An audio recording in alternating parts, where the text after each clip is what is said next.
নোয়াখালী সেনবাগ উপজেলার বেশ কয়েকটি ভূমি অফিস রয়েছে। তার মাধ্যমে কুতুবেরহাট ভূমি অফিসের দায়িত্ব কর্মকর্তা রয়েছেন জনাব নূর আহমদ কবির। জনাব নূর আহমদ কবির এত বেশি দুর্নীতি করে যে সীমা ছাড়িয়ে যাচ্ছে। কেননা তিনি নামজারি মিউটেশনে সরকারের সিদ্ধান্ত হলো 1170 টাকা, তিনি 20,000 টাকা পর্যন্ত নিয়ে থাকেন।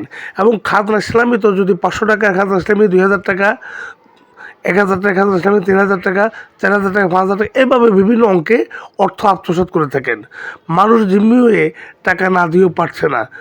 বিভিন্ন জায়গায় তিনি যে আপনার দাগে খাত জমি রয়েছে, আপনার খাজনা নেওয়া যাবে না, বিশেষ বিনিময়ে, অর্থের বিনিময়ে উনি খাজনা নিয়ে থাকেন।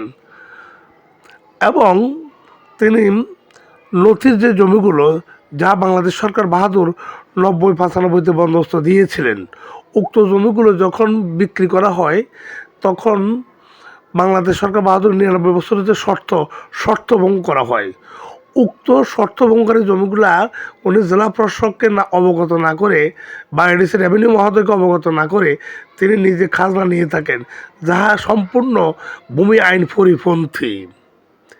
এবং তিনি নামজারি মিউটেশন করিয়ে থাকেন, ও ভূমি আইন পরিপন্থী। কেননা কোনো বন্দোবস্ত জমির নামজারি মিউটেশন হবে না বলে আমরা এডিসি মহোদয়ের পক্ষ থেকে জানতে পারি।